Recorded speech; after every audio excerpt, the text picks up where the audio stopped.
ಇದಾಗಿ ತಮ್ಮ ಪರಿಚಯನ. ಎಲ್ರಿಗೂ ನಮಸ್ಕಾರ. ನನ್ನ ಹೆಸರು ಮಧು ಎಂ.ಸಿ. ಅಂತೇಳಿ. ನಾನು ಪಂಚಾಯತ್ ಅಭಿವೃದ್ಧಿ ಅಧಿಕಾರಿಯಾಗಿ ಚಿಕ್ಕಬಳ್ಳಕೆರೆ ಗ್ರಾಮ ಪಂಚಾಯತಿ ಕೆಲಸವನ್ನು ನಿರ್ವಹಿಸ್ತಾ ಇದ್ದೀನಿ. ನಾನು ಕಳೆದ 8 ತಿಂಗಳಿಂದ ಈ ಗ್ರಾಮ ಪಂಚಾಯತಿಯಲ್ಲಿ ಪಂಚಾಯತ್ ಅಭಿವೃದ್ಧಿ ಅಧಿಕಾರಿಯಾಗಿ ಕರ್ತವ್ಯ ನಿರ್ವಹಣೆ ಮಾಡ್ತಾ ಇದ್ದೀನಿ. ಓಕೆ. ಸರ್, ಪಂಚಾಯತಿ ವಿಚಾರಗಳಲ್ಲಿ ಬಂದ್ರೆ ಬೇಸಿಕ್ಲಿ ಒಂದು ವಿಚಾರನ ನಾನು ನಿಮ್ಮನ್ನ ಕೇಳಬಲ್ಲೆ. ಕಂದಾಯ ಮತ್ತು ಜನ ಸಹಕಾರದ ಒಂದು ವಿಚಾರದಲ್ಲಿ ಅಭಿವೃದ್ಧಿ ಆಗಕ್ಕೆ ಸಾಧ್ಯ ಆಗುತ್ತೆ. ಇದರ ಒಂದು ಪ್ರಮುಖ ಪಾತ್ರ ಯಾವ ರೀತಿ ವಹಿಸುತ್ತೆ ಜನರದ್ದು ಮತ್ತು ಪಂಚಾಯತಿ ಅನ್ನೋದ್ರ ಬಗ್ಗೆ ತಾವು ತಿಳಿಸ್ಕೊಡಿ. ನಮ್ಮ ಚಿಕ್ಕಬಳ್ಳಕೆರೆ ಗ್ರಾಮ ಪಂಚಾಯತಿ ಕಡೂರು ತಾಲೂಕಿನಲ್ಲಿ ಬಾರ್ಡರ್ ಇರ್ತಕ್ಕಂತಹ ಗ್ರಾಮ ಪಂಚಾಯತಿ.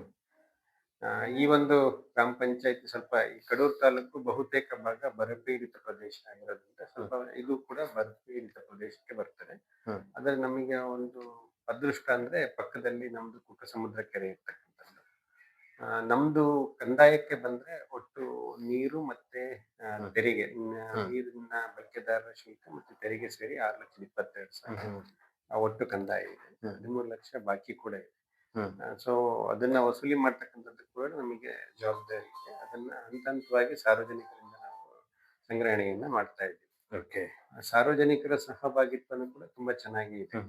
ಯಾವುದೇ ಕಾರ್ಯ ಮಾಡ್ಲಿಕ್ಕೆ ಹೋದಾಗಲೂ ಕೂಡ ಜನರು ಮುಕ್ತ ಮನಸ್ಸಿನಿಂದ ನಮಗೆ ಸಹಕಾರವನ್ನು ನೀಡ್ತಾ ಇದ್ದಾರೆ. ಜೊತೆಗೆ ಜನಪ್ರತಿನಿಧಿಗಳು ಈ ಹಿಂದೆ ಏನ್ ಕೆಲಸ ಕಾರ್ಯಗಳನ್ನು ಇಲ್ಲಿ ಮಾಡಿದ್ರು ಅವರ ಸಹಕಾರ ತುಂಬಾ ಚೆನ್ನಾಗಿದೆ. ಯಾವುದೇ ಕೆಲಸ ಕಾರ್ಯಗಳಿರ್ಲಿ ಅವರು ಕೂಡ ಈಗ ತಾವುಗಳು ಇಲ್ಲಿಗೆ ಬಂದ ಸಂದರ್ಭದಲ್ಲಿ ನೀವೇ ನೋಡಿದ್ರಿ, ಅವ್ರ ಜೊತೆ ಒಂದಷ್ಟು ಒಡನಾಟ ಇತ್ತು.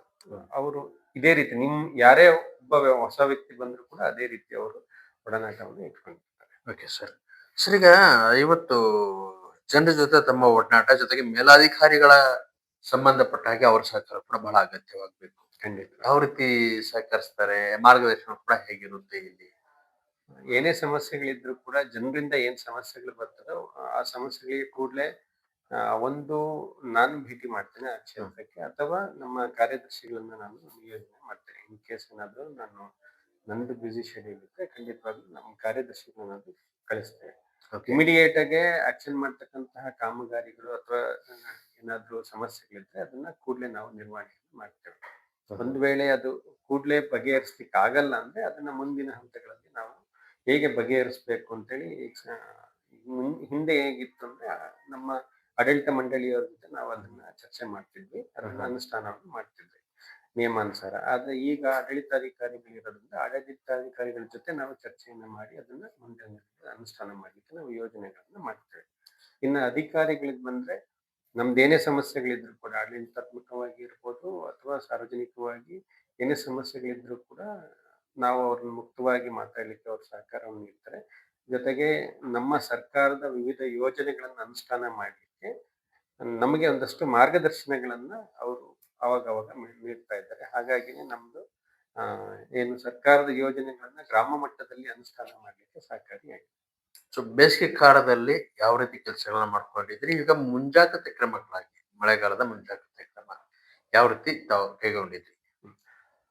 ಬೇಸಿಗೆ ಕಾಲದ ನಿರ್ವಹಣೆಗೆ ಸಂಬಂಧಿಸಿದಂತೆ ನಾವು ಈಗ ಆಲ್ರೆಡಿ ಹೇಳಿದಾಗೆ ನಮ್ಮಲ್ಲಿ ಕುಡಿಯೋ ನೀರಿನ ಸಮಸ್ಯೆಗೇನು ಸಮಸ್ಯೆ ಇಲ್ಲ ಸದ್ಯಕ್ಕೆ. ಚಿಕ್ಕಬಳ್ಳಕೆರೆನಲ್ಲಿ ಕುಕ್ಕಸಮುದ್ರ ಕೆರೆ ಇರೋದ್ರಿಂದ 405 ಎಕರೆ ವಿಸ್ತಾರವಾಗಿರ್ತಕ್ಕಂಥ ಕೆರೆ. ಅದಕ್ಕೆ ಪೂರಕವಾಗಿ ಒಂದಷ್ಟು ಫೀಡರ್ ಚಾನಲ್ಗಳನ್ನು ಕೂಡ ಹಿಂದೆ ಸಾಕಷ್ಟು ಕಾಮಗಾರಿಗಳನ್ನು ಮಾಡಿದ್ದಾರೆ ಬೇರೆ ಬೇರೆ ಇಲಾಖೆಗಳಿಂದ ಕೂಡ.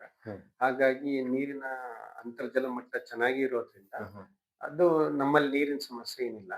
ಆದ್ರೆ ಅಂತದ್ದೇನಾದ್ರೂ ಈಗ ಕುಡಿಯೋ ನೀರಿನ ಸಮಸ್ಯೆ ಅಂತೇಳಿ ಬಂದಾಗ ನಮ್ಮಲ್ಲಿ 1-2 ಮಾತ್ರ ಸಮಸ್ಯೆ ಬರ್ತದೆ. ಮೈನರ್ ಪ್ರಾಬ್ಲಮ್ ಅಂದ್ರೆ ಮೋಟರ್ ಏನಾದ್ರು ಹಾಳಾಗಿ ಬಂದಂತ ಸಂದರ್ಭದಲ್ಲಿ ಅಥವಾ ಪೈಪ್ ಲೈನ್ ಏನಾದ್ರು ಫುಲ್ ಡ್ಯಾಮೇಜ್ ಆಗಿ ಏನಾದ್ರು ಪ್ರಾಬ್ಲಮ್ ಆಗಿದ್ರೆ ಸಣ್ಣ ಪುಟ್ಟ ವ್ಯತ್ಯಾಸ ಆಗ್ತದೆ. ಬಟ್ ಮೇಜರ್ ಇಶ್ಯೂ ಕುಡಿಯೋ ನೀರಿಗೆ ಸಂಬಂಧಿಸಿದ ಯಾವುದೂ ಕೂಡ ಇಲ್ಲ. ಇನ್ನ ತಾವು ಹೇಳಿದಾಗೆ ಮುಂಜಾಗ್ರತಾ ಕ್ರಮಗಳು, ಪ್ರಾಕೃತಿಕ ವಿಪತ್ತು ನಿರ್ವಹಣೆಗೆ ಏನಾದ್ರು ಇದ್ರೆ ಮುಂಜಾಗ್ರತಾ ಕ್ರಮಗಳನ್ನ ನಾವೇನ್ ಮಾಡಿದ್ವಿ ಅಂದ್ರೆ ಈಗ ಆಲ್ರೆಡಿ 15/5/2026 ನಾವು ಗ್ರಾಮ ಸಭೆಯನ್ನ ಕರ್ಕೊಂಡು ಅಲ್ಲಿ ಪ್ರಾಕೃತಿಕ ವಿಪತ್ತು ನಿರ್ವಹಣಾ ಸಮಿತಿಯನ್ನು ನಾವು ಗ್ರಾಮವಾರ ರಚನೆಯನ್ನ ಮಾಡಿ ಅವರಿಗೆಲ್ಲರಿಗೂ ಕೂಡ ನಾವು ಆಲ್ರೆಡಿ ಮಾಹಿತಿಯನ್ನ ನೀಡಿದ್ದೇವೆ.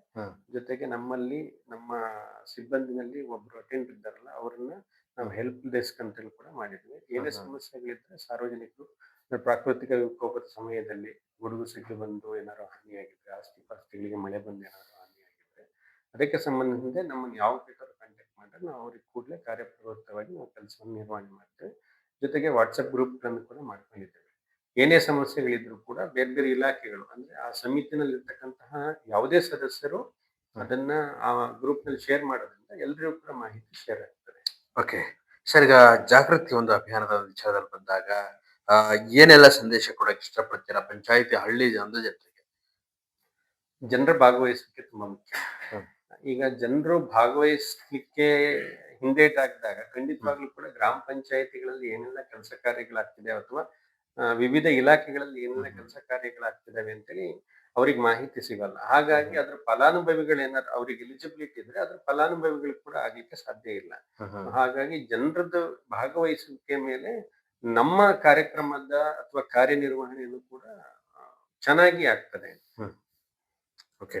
ಸರ್, ಈಗ ನಮ್ಮ ಒಂದು ಪತ್ರಿಕೆ, ನಮ್ಮ ಒಂದು ಭೇಟಿ, ನಾವು ಸಾಕಷ್ಟು ವಿಚಾರಗಳಲ್ಲಿ ನಾನು ನಿಮ್ಗೆ ಪ್ರಸ್ತಾವನೆ ಮಾಡಿದ್ದಾಗ ನಮ್ಮ ಆ ಒಂದು ವಿಚಾರನ ತಮ್ಗೆ ಏನ್ ಅನಿಸ್ತು? ಯಾವ ರೀತಿ ಸಲಹೆ ಮತ್ತು ನಿಮ್ಮ ಅಭಿಪ್ರಾಯ ಹೇಳಬಹುದು ನಮ್ಮ ಪತ್ರಿಕೆ ಮತ್ತು ಡಿಜಿಟಲ್ ಮಾಧ್ಯಮ? ಖಂಡಿತ.